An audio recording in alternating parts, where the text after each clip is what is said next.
Welcome to another episode of the CHOW and DIMES podcast. And we are going to be talking about some conspiracies that we've been thinking about, and you have a story to tell. So I'll just jump right into it.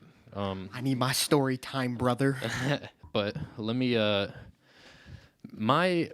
don't even know if this is a conspiracy anymore. So politics in general have become so just mainstream that it's gotten to a point where it's manipulative. Of course. It's almost disturbing in a way of how people are getting so brainwashed into thinking one way without wanting to look the other way.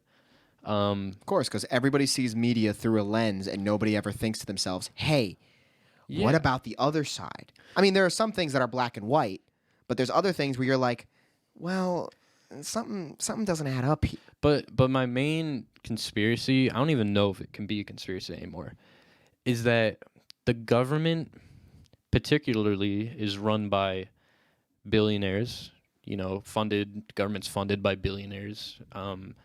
And I think what the trajectory that we're all going, towards, I can't even speak. The trajectory we're going towards is to wipe out the middle class of our society. I think that's going to be, looking back 20 years from now, we could say could happen. Bohemian Grove. Google it. Well, that too. I mean, that's, just elitist in general. But, yeah, that's one of my conspiracies mainly, is that we are part of a time period where it's either you're going to be rich and live a lush life, or you're going to be poor. There's no in between, and I think that's where we're kind of headed in life. I mean, if you look at the housing crisis, the economy in general right now, everything. People can't afford housing with a regular paying full-time job anymore. Mm-hmm. That's a huge issue. If you're not making at least 6 figures a year, which I'm pretty sure like less than 10% of the whole country does, probably less than even that, you can't even afford a house right now. I don't care how good your credit score is. It's very hard to have a house. And for people who want to build families and stuff, like, typically when you're starting a family, it's not going to be easy to have a house, but you'll get one within like 5 years maybe. Yeah. Who knows how long it could be until a regular family is going to be able to afford a house nowadays? 10 years, 20 years? Like, who knows? You're going to be living in apartments. And God forbid you go to school, too, and then you have all that student debt on top of it. Oh, man. You can't afford it. I mean, the student debt ceiling is... the student debts... Yeah. Sorry, indigestion. The student debt alone. Most people, like... I remember having this conversation with one of my older cousins, and I remember she got a little emotional, and she said to me, she's like, I won't be able to afford a house until half of this is paid off. And I think owning a house is in a lack of better words, the American dream in a way. Exactly. Like, that's white picket fence. That's just part of it. That's just part of our country in general. So, and nowadays people also live in apartments. They're just living day by day, just trying to find some. Yeah, they're not even worrying about housing. They're just worrying about their job every day. But I think more people need to wake up to the idea that we are headed towards a point where we are not going to be able to afford housing, normal person, and most people are middle class. I don't care how good your job is. Like 80% of people are considered middle class, I would say, and probably more. Probably, and it's just they're closing the gap between like middle class is going towards more the poor side, while the elites are just getting more and more, just richer and less. I don't know how to even describe it. But anyway, that's one of them. I could go into more government stuff, but it's mainly just like there's an issue with manipulating people nowadays that has gone to a point of almost no return, and who knows what could happen after that. It's the same thing that I always say to people all the time. Yeah. Majority of the information that you get from whether it's the news outlet or whatever, you're looking at things through a lens. It's not real. Half the stuff. Like if you're looking at I use this analogy a lot of the time when it comes to, whatever, is you're looking through like the news and the stories they tell through a lens, and it's the lens that they want you to see, Like, for instance, the biggest thing is the fact that this entire fucking world is obsessed over the fact that Taylor Swift and Travis Kelce are dating, but nobody wants to talk about the fact that Biden just had his first impeachment hearing. Yeah. Nobody wants to talk about that. Nobody. It's nuts. And to when go I said with that to you, no, it's fine. Don't worry about it. I said that to you literally the day when it all came out and fucking the red zone was showing Taylor Swift more than the goddamn football games. And I'm sitting here and I'm like, I can't wait for the next like 2 or 3 days because I know something's going to come out that they're going to try to cover up because of this. And I'm not saying that the government has Taylor Swift in their back pocket, but it's always like it's the lens. You know, you adjust the lens, you adjust the settings a little bit, and you make it to where people see this but don't see this. Yeah, and I've seen it get worse firsthand. Like my conspiracy theory, if you want to call it that, is literally that to a T. Yeah. That entire point. And I also want to get into the war stuff that's been going on. So I think we should save that for a different episode. All right. Because that's something that we could talk about. That's something we could talk about for the entire half hour. Just to bring up like a little bit of that, we live in a country right now that makes all of its money through war, and there needs to be more people opening their eyes up to that, because that is the biggest reason why, middle class is going away. That's a big reason why social classes are being crumbled. It's just we're turning into a third world country because of that, almost in a way, and it's terrible. I also don't understand why we need to be the world's police. It blows my mind. Why are we fighting a fucking proxy war, bro? There's a difference between world's police and just starting wars for your own benefit. Like, being world's police means, in my eyes, you could ask people in the military about this. Being the world's police is keeping terrorists out of countries. It's helping countries create a democracy. But that's why, being the world's police. But why are we the ones that are taking on this burden? Well, I mean, I don't understand it. We have people like what you said earlier about the middle class. Why the fuck are we worrying about other countries when our own country is fucked? Well, that's pure governance. Like, that's just them not caring. I mean, it's just simple as that. And another thing too is if you look back, like, we were always a country that helped out other countries in need. We are now starting wars for our own benefit, like I said. So it's majority of the wars we started is because of oil. Yeah. Well, you could say it's oil. You could say oil, resources, proximity, whatever. Well, with Russia, I mean, we'll talk about this in another podcast, but with Russia in particular, our country has had a goal to destroy Russia at all costs. And I'm not pro-Russia. I'm not, like, pro anything, really. I'm very open-minded. But in general, like, the amount of, I don't know. Let's just get to it in another topic. But we'll bring it up in another time. I gotta write down more about it. Soon we'll do our research because we don't. Because off the top of my head, I don't want to get things wrong. We don't get our information from Instagram and Twitter like all these other people. No. We do our own research. Yep. So I want to make sure I'm right when I talk about a lot of things. I don't want to be. So, you ready to hear mine?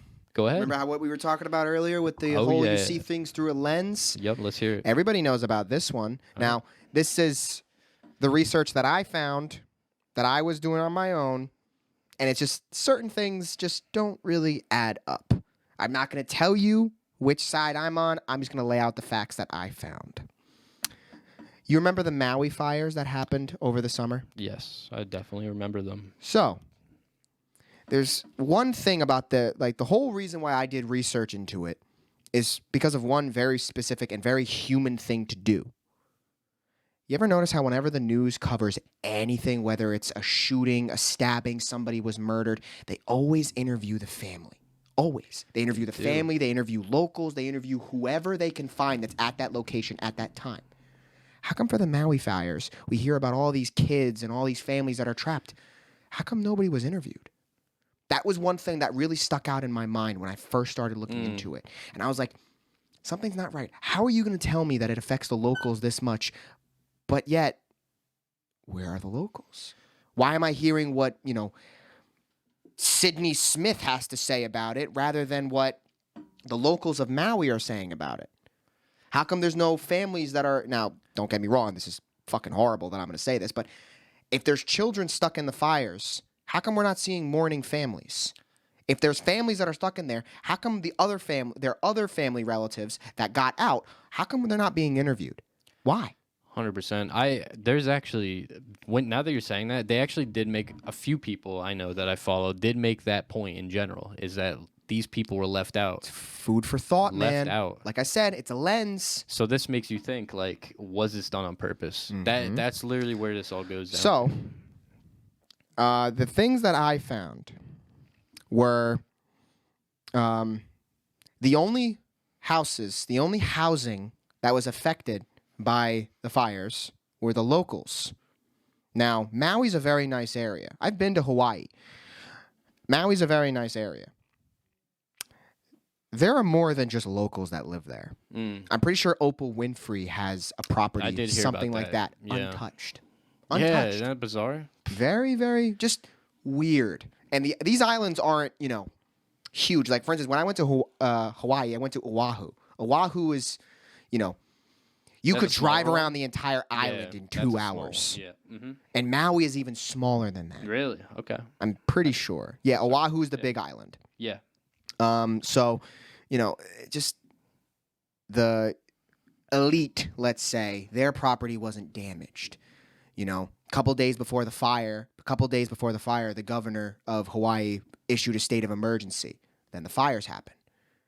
Couple days But they before, didn't even get warned, though, by sirens or anything. Like, they didn't go off. That was my very next point. Yeah. That was, they say they have the world's largest wildfire surveillance and alarm system. Not one alarm goes off. Suspicious, ain't it? And another thing. Now, this is something that made my jaw drop. Do you remember the Las Vegas massacre of 2017? Oh yeah, terrible. Fun fact: my dad was literally in the next hotel over from that. I'm calling my dad, and he's ducking my call. I'm like, this guy's hiding behind a fucking table. There's probably a dude walking around. Terrible. I probably just got my dad killed. He calls me back. He calls me back and goes, "What the fuck do you want? I'm playing poker." And I'm like, he didn't know about it? I'm like, Dad, you don't know that there's a guy with a fucking gun in the motel, in the casino right next to you? He's like, that's why so many people ran into here. I'm like, can you can you put pieces together in your head? He's like, Nick, I'm playing poker. I was like, I understand. Dude, they stopped talking about that too. Like full stop talking about that after like a month. The police chief that was in charge during that entire massacre is the same police chief that was in Maui during the fires. How is that possible? That's what I'm saying. Where'd you hear about that? I gotta look that up too.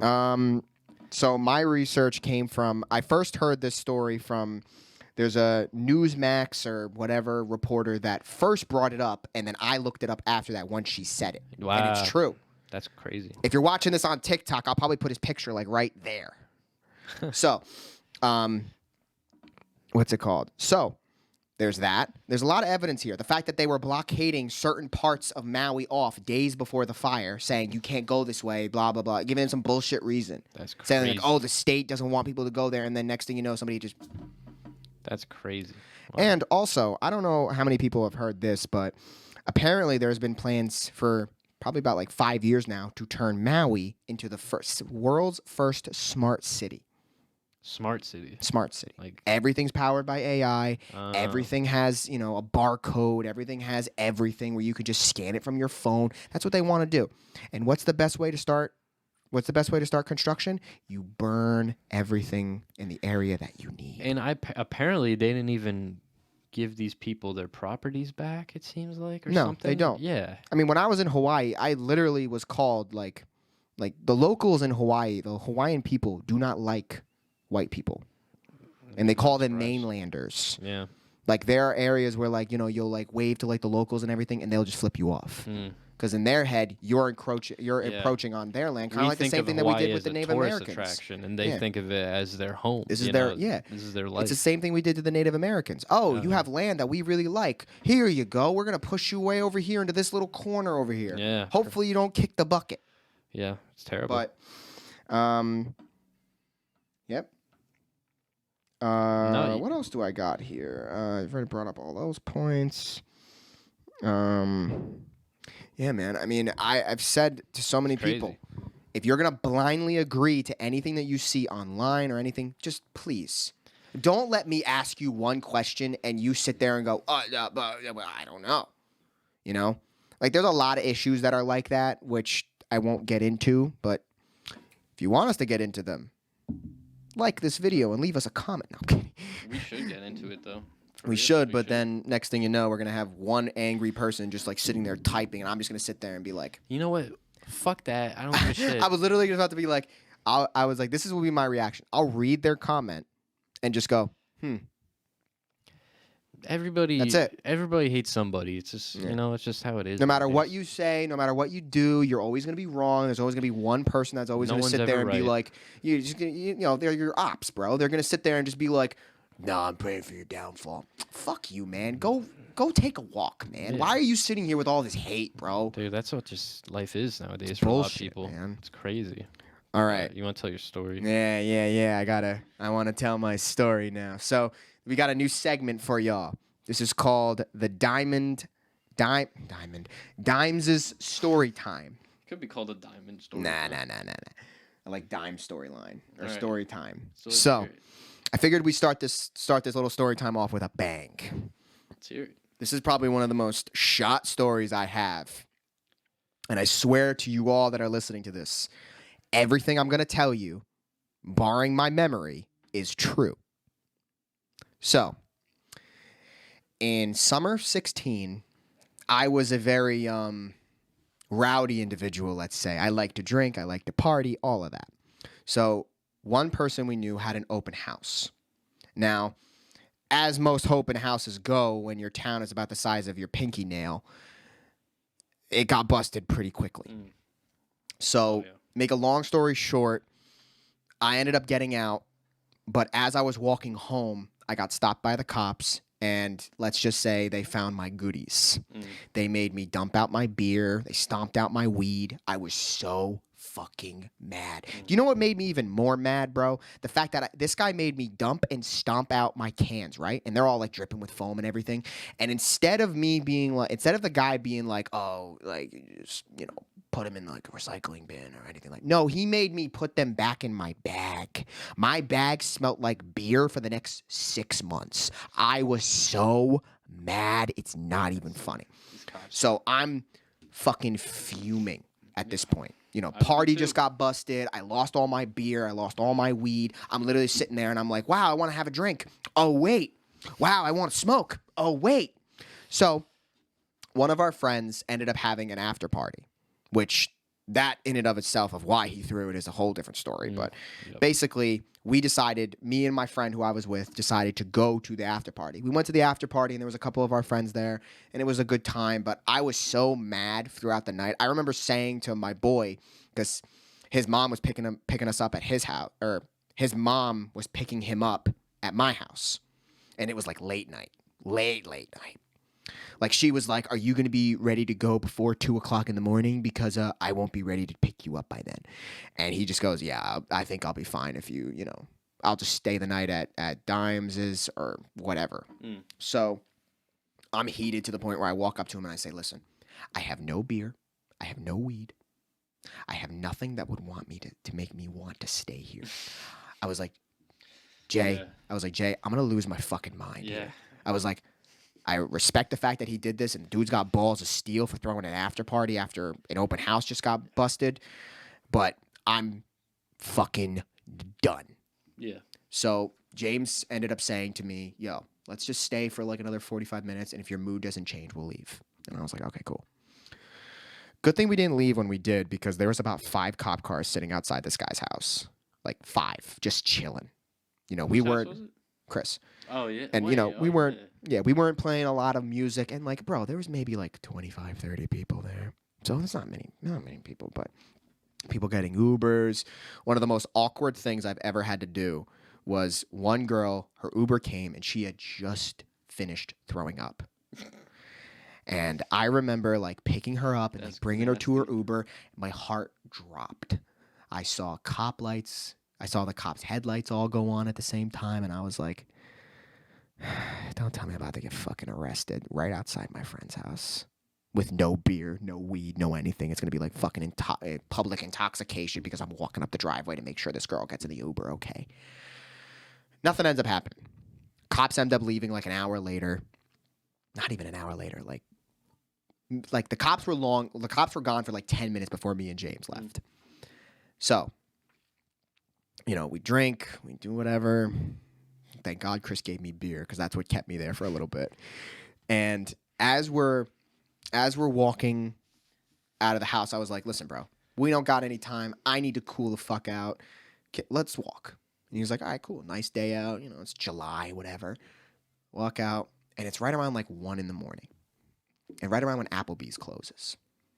So as we're walking like to my house, like this old like 2004 like Ford Explorer drives right by us, and they say something to us, whether it's like, you bitch, fuck you, blah, blah, blah, something like that.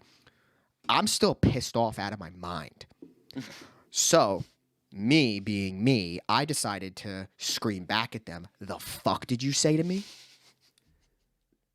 Okay. I heard the car's brakes get stomped on. I looked straight up. Like, I remember looking at James and just going, I'm not gonna lie to you, bro. I'm so mad. I think I could take 2 people. And he was like, don't worry, bro. I got your back. Oh, boy. So me, being me, I walk right up to the car, and I'm like, what, you guys got a fucking problem or something? What's up? Guy says something to me, and then the other guy's in like the passenger seat like this. He's like, you don't know these people? No. Okay. No clue. Didn't recognize the car, didn't recognize the voice, didn't recognize anything. Other guy is like looking at me. So he might think he knows you? Yeah. So then he says to me, he's like, wait a minute, are you Nick Diamond? And I was like, yeah. And he goes, oh, you dated Sam. I was like, the girl I dated 6 months ago? He was like, yeah. I was like, yeah, the girl that, broke up with me. The guy goes, yeah, she's a fucking bitch anyway. I was like, okay. I was like, all right, word. He knows like, this girl then. I was like, all right, word. Like, I'm sitting here and I'm just like, weren't we just about to fight like 5 minutes ago? Like, what's going on here? So they end up saying to me, they're like, yeah, like, we don't really know you like that, but like, we've heard some things and blah, blah, blah. And I was like, who the fuck are you people? And they're like, oh, you're related to John, right? I was like, yeah. He goes, oh, we know John. He's a cool dude, blah, blah, blah. I was like, yeah, it's my cousin.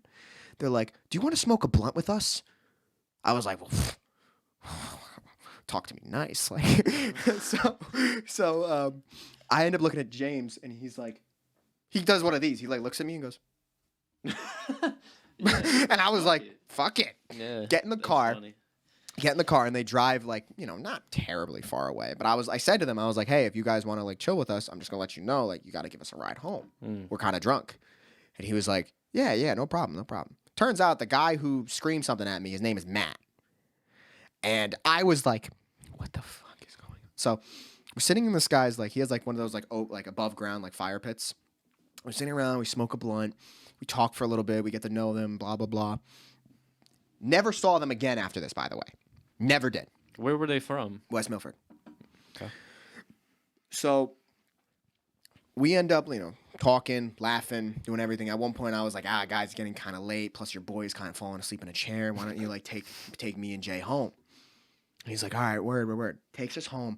I literally walk up to my front door, and I'm like going through my keys, trying to do it. And I just remember literally, I'm sitting there with like my keys in my hand, and I just look at him, and go. I drop my keys, I look at James and go, what the fuck just happened? That is weird. I thought we were going to break their faces. Now we're smoking blunts with them? Bro, what the fuck? Where's the camera? Am I being punked? So James starts dying. James starts dying because he was thinking the same thing. Mm-hmm. And you know this about me. If you're thinking it and I'm thinking it, I will be the motherfucker to say it. So James just goes, bro, I hope you don't take this the wrong way, but like, tonight is a perfect example of why I chill with you, because you don't know how the night will progress. I don't know how the night will progress, but because it's you, some shit will happen. And I'm like, I hate the fact that you're fucking right, dude. And I remember we were literally like sitting on like my deck, like smoking the bong. And I remember just being like, swear to fucking God, I could literally write like 3 seasons of a show based off of my life. Some of the stupid shit that I've done.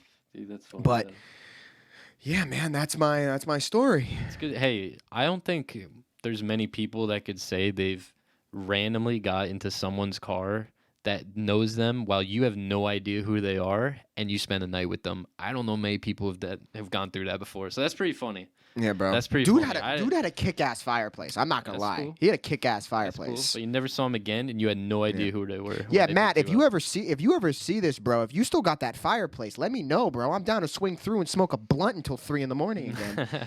But good story. But yeah, that's my story. That's a little bit of a nugget of my life. Obviously, there are some details I left out because, I'm not trying to give you all of the stories about that night. But I gave you the one that's probably the best comedically. Sure. That was good. So I hope you enjoyed this little episode. Again, stay beautiful, my people. And, stay tuned. Like and subscribe.